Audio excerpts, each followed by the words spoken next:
Bonjour, que Dieu vous bénisse tous et que le Saint-Esprit, l'Esprit de Dieu, l'Esprit de la parole de Dieu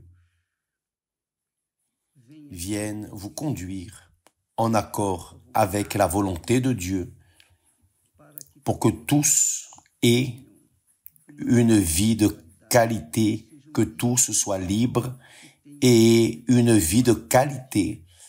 Et la vie de qualité commence dans notre intérieur. Elle naît en nous lorsque nous acceptons, lorsque nous nous soumettons notre pensée, notre esprit, notre intellect à la parole de Dieu. Donc, lorsqu'une personne écoute la parole de Dieu, elle est délivrée de ses propres pensées ou même des paroles de ce monde. Laissez-moi désactiver les commentaires car ils n'ajouteront rien. Je veux juste que vous sachiez que la parole de Dieu délivre. Elle libère notre intérieur. La parole de Dieu libère l'opprimé. La parole de Dieu libère l'emprisonné. La parole de Dieu libère l'angoissé, le triste, l'abattu, le dépressif. La parole de Dieu libère celui qui est en doute, celui qui a peur. La parole de Dieu libère celui qui est anxieux. La parole de Dieu libère tous ceux qui sont esclaves du péché, le mal. Et évidemment, quand la personne est délivrée dans son intérieur, quand son âme est libre, libérée, alors son corps, son extérieur remerciera. C'est très fort. Jésus a dit aux Juifs, aux religieux, les officiels de la religion, les officiels en Israël, il leur a dit,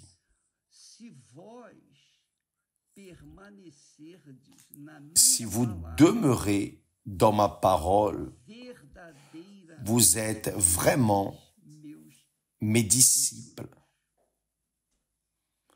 Vous connaîtrez la vérité et la vérité vous affranchira. Donc, mes chers amis, vous savez ce que les Juifs ont répondu? Ils ont dit, nous sommes la postérité d'Abraham et nous ne fûmes jamais esclaves de personne. Comment dis-tu, vous deviendrez libres? Là en Égypte, ils ont été esclaves plus de 400 ans. Ils étaient serviteurs, esclaves des Égyptiens. Mais la terre promise ne leur avait pas garanti la liberté parce que en eux, ils continuaient avec les mêmes erreurs, les mêmes péchés et qu'ils avaient en Égypte. Là, en Égypte, ils étaient esclaves, ils vivaient dans le péché. Quand ils sont allés vers la terre promise, ils ont eu leur terre promise, mais ils ont continué dans le péché. Et c'est la loi de la vie. Nous moissonnons ce que nous semons.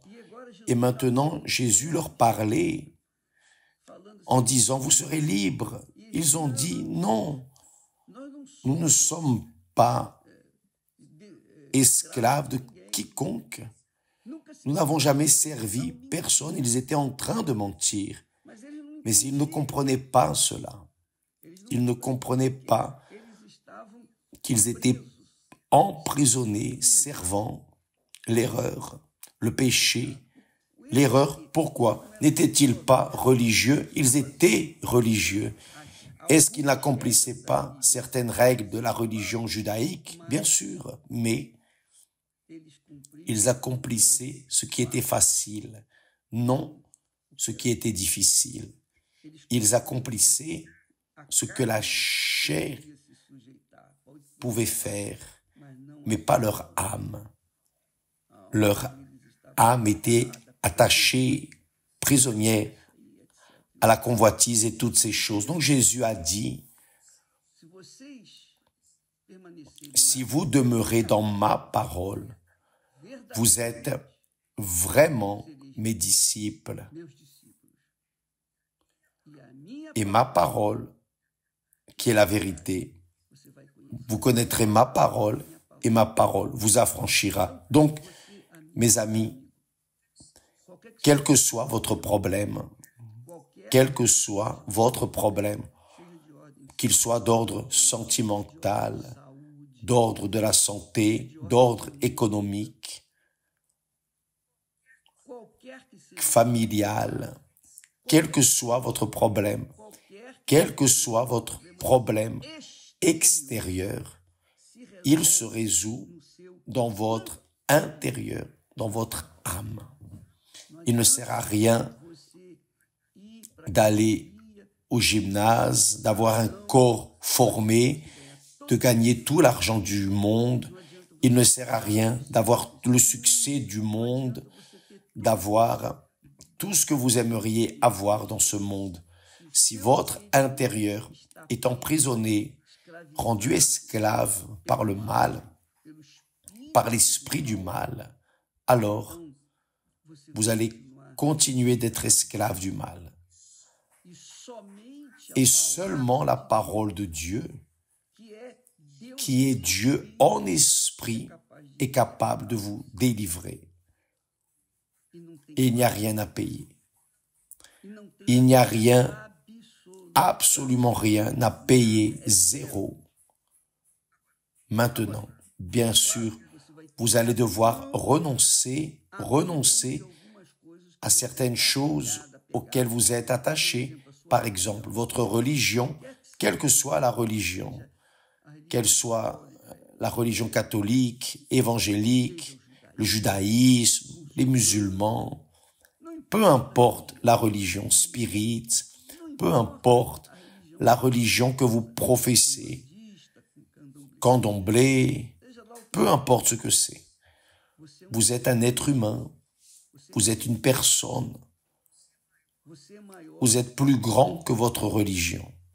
Donc, vous ne pouvez pas rester esclave de quelque chose de plus petit, oui ou non? Dites la vérité, entre nous. Vous êtes plus grand que votre religion. Vous êtes plus grand. Et Dieu veut vous délivrer. Pourquoi?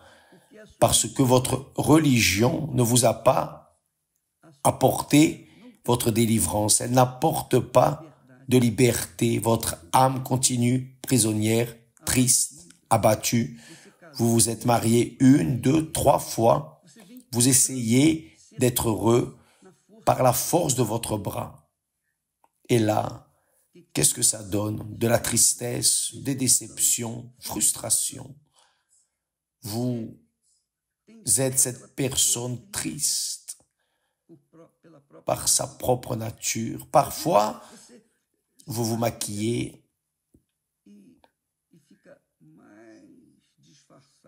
et vous cachez votre tristesse, votre angoisse, mais votre âme continue à hurler à l'aide pour une délivrance. Jésus a dit, il vous dit, vous connaîtrez la vérité et la connaissance de la vérité, c'est dans l'intellect, c'est dans l'esprit, dans l'intelligence. C'est dans la raison, dans le rationnel. Vous pensez, vous lisez, vous évaluez, vous pesez, analysez. Et alors, vous décidez ce que vous allez faire de cet instrument puissant qu'est la parole de Dieu. Si vous continuez à obéir, vous serez libre. Si vous continuez à rejeter, vous allez continuer de souffrir. Vous voyez par exemple combien de personnes se suicident. Et ce ne sont pas les pauvres, les affligés, les nécessiteux. Une grande partie des suicides, ce sont des personnes qui ont de l'argent. Cela est si fort que aujourd'hui, il y existe déjà en Europe un système pour vous suicider de manière assistée. Vous payez pour mourir sans souffrir. Sauf que vous en finissez avec votre corps, mais votre âme continue de vivre. Vous mettez un terme au corps physique, vous tuez le corps physique, mais le corps spirituel qui est votre âme continue vivante. Elle ne mourra jamais. L'âme ne meurt pas. Jamais. Jamais. Elle ne meurt pas. Ni lorsqu'elle entre au ciel, ni lorsqu'elle entre en enfer. Et ici sur terre, encore moins, l'âme ne meurt pas. Elle est éternelle. L'âme est éternelle. Si elle est en train de souffrir ici sur terre, et que la personne se tue, qu'elle tue son corps, alors son âme va directement en enfer, car la personne a résisté, a renié l'offrande de Dieu pour la délivrer de l'enfer qu'elle vit. Jésus est venu pour délivrer les personnes qui sont prisonnières, la dépression, la peur, les doutes, l'insomnie, prisonnières à la souffrance de ce monde. Il est venu pour délivrer. Et cette délivrance se produit avec sa parole. Sa parole, c'est lui qui nous parle. Voulez-vous voir Dieu dans votre vie? Lisez la Bible. Vous allez voir Dieu vous parlant. La parole de Dieu nous parle. C'est Dieu qui nous parle. Jésus dit, si Jésus laisse une condition, si vous demeurez dans ma parole, vous êtes vraiment mes disciples. Vous connaîtrez la vérité et la vérité vous affranchira. Donc, mes amis, quel que soit votre besoin, votre affliction, douleur, quel que soit le problème que vous êtes en train de passer, la parole de Dieu vous délivre. La parole de Dieu vous libère. Vous êtes libre, vous savez où? Lorsque vous lisez, absorbez la parole de Dieu. Lorsque vous mangez la parole de Dieu dans votre esprit, et là votre âme va savoir ce qu'est la liberté. Parce que c'est ce que Jésus a dit. Vous connaîtrez la vérité et la vérité vous affranchira. Quand la personne connaît la vérité, elle a l'Esprit de Dieu. Quand elle a l'Esprit de Dieu, elle a le pouvoir de Dieu en elle. Elle a le pouvoir du Saint-Esprit, le pouvoir du nom du Seigneur Jésus. Elle a le pouvoir de la parole de Dieu. Donc, elle a le pouvoir de dire grâce à Dieu en toute et n'importe quelle circonstance. Pourquoi? Parce qu'elle croit dans ce qui est écrit. si Jésus a vaincu le diable 3 fois en utilisant seulement ce qui est écrit dans la parole de Dieu, imaginez-vous en train de mettre la parole de Dieu en pratique dans votre vie. Vous allez vaincre tout et n'importe quel problème. Jésus a vaincu le propre Satan en utilisant juste la parole. Le diable a tenté Jésus avec la parole. Il a utilisé la parole d'offrande du monde entier, des royaumes de ce monde. Mais Jésus a réagi en utilisant simplement la parole et il a vaincu le diable. Donc, mes amis, si vous voulez vaincre l'enfer que vous êtes en train de vivre, je ne parle pas de religion, je parle de votre âme. C'est votre âme. Et j'en appelle à ce que vous veniez utiliser votre tête, votre raison, votre raisonnement, votre rationnel, et pensiez à ce que le Seigneur Jésus offre.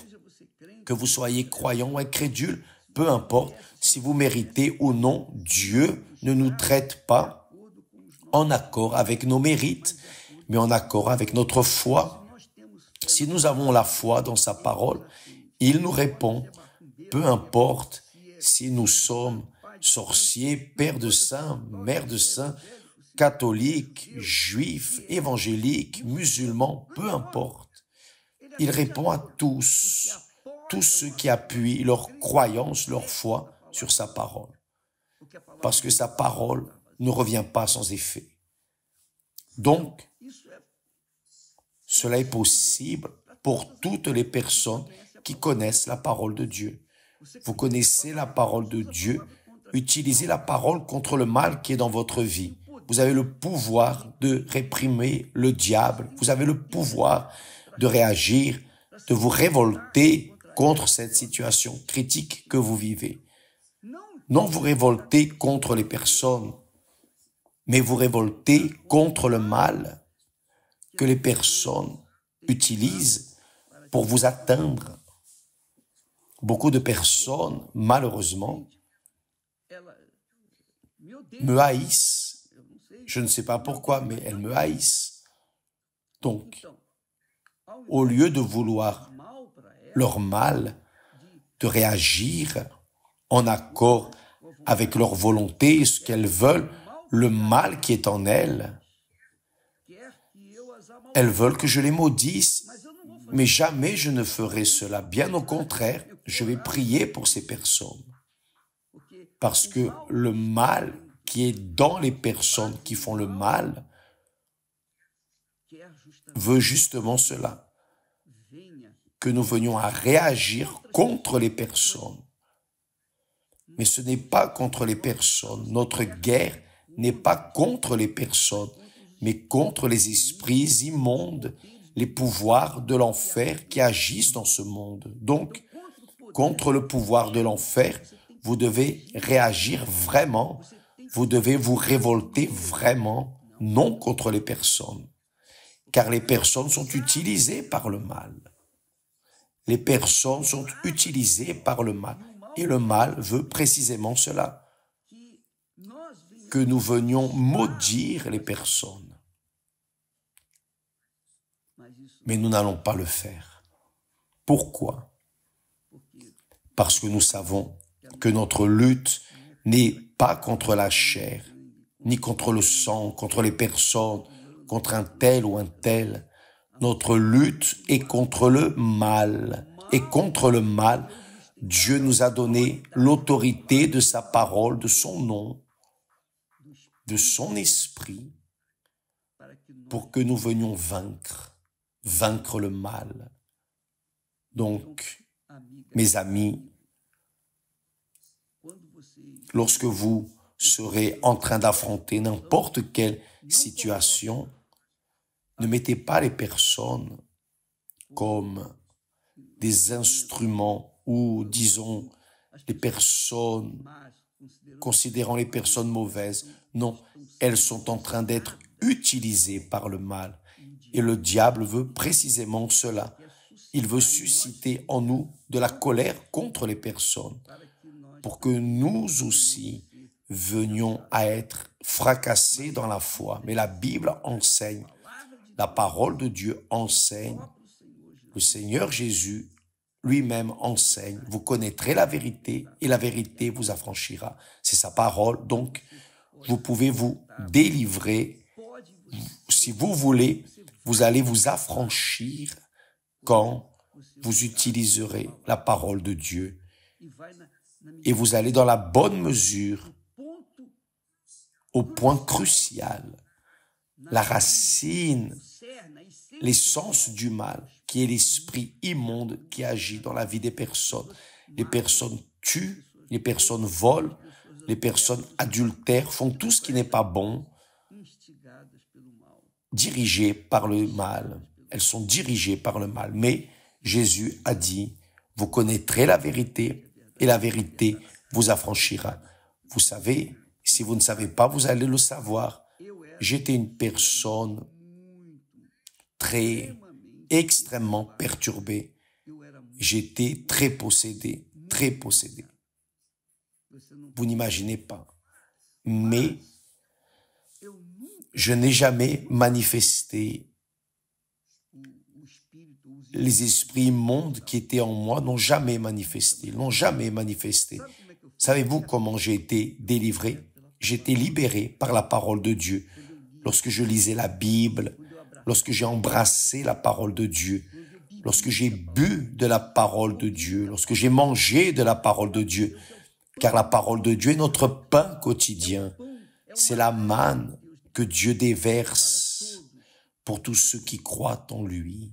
Et quand j'étais en train de boire de la parole, alors cet esprit immonde qui m'a rendu esclave durant de nombreuses années n'a pas résisté. Il est sorti à cause de la parole que je mangeais, la parole de Dieu. Il en sera de même pour vous, vous qui êtes cette créature qui va à l'église, qui manifeste toujours. Ce qu'il vous manque, c'est précisément cela, de lire la parole. Fixez votre pensée, votre intellect sur la parole, car la parole de Dieu nous lave. La parole de Dieu purifie notre pensée, enlève le mal qui est en nous. C'est ce qui m'est arrivé. Donc, je n'ai jamais manifesté, jamais. Un esprit immonde n'a manifesté dans mon corps, mais j'en avais. Et j'avais conscience de cela. Mais la parole de Dieu m'a rendu libre. Jésus a dit que c'est par la parole que vous êtes purs, c'est-à-dire nous restons purifiés, lavés de tout l'enfer lorsque nous absorbons la parole de Dieu qui est la pensée de Dieu, la pensée du Saint-Esprit. La parole de Dieu, c'est la pensée de Dieu. Lorsque vous absorbez la parole de Dieu, vous absorbez la pensée divine. Et je vous demande, qui pourra résister? Quel mal pourra prévaloir dans votre vie? Ce n'est pas possible, car c'est la pensée de Dieu en vous. Donc, vous avez une richesse incalculable qui est la parole de Dieu. Vous pouvez être seul dans le désert, en prison, à l'hôpital, quel que soit l'endroit où vous êtes, dans un palais, dans une cabane ou sous un pont. Lisez la Bible, vous serez affranchi de cette situation critique que vous vivez. La parole de Dieu est le pain de Dieu, le pain des anges pour chacun de nous. Grâce à Dieu. Alléluia. Jésus a dit, mes paroles sont esprit et vie. Esprit et vie. Et c'est ce que Dieu nous donne. Nous allons nous accrocher à cela, mes amis. Peut-être que vous dites, évêque, priez pour moi, j'ai ce problème. Priez, c'est facile, je prie pour tous. Je prie, même pour les ennemis, ou plutôt, pour ceux qui sont nos adversaires. Mais si les personnes ne veulent pas écouter la parole de Dieu, à quoi bon la prière? N'est-ce pas? Donc, mes chers amis, vous qui êtes en train de souffrir, de gémir, vous qui voulez une chance, Dieu vous donne cette chance. Il est en train de dire, connais ma parole et ma parole va t'affranchir. Connais ma parole, il parle aux malades. Connais ma parole et ma parole va te guérir. Vous qui êtes opprimés, connais ma parole et ma parole va te délivrer. Quel que soit votre problème sentimental, connais ma parole et ma parole va te délivrer, comme il l'a fait avec la femme samaritaine. Jésus, mes amis, est le même, il reste le même. Ce qu'il a fait dans le passé, il le fait dans le présent, il le fera dans le futur. Il le fait avec quoi? Avec la parole, juste en utilisant la parole, juste la parole. Et que devez-vous donner pour recevoir cette faveur de Dieu? Juste croire dans sa parole, dans la parole de Dieu. Croyez dans la parole de Dieu. Vous verrez que votre vie changera. Que Dieu vous bénisse et à demain au nom du Seigneur Jésus. Amen. Grâce à Dieu.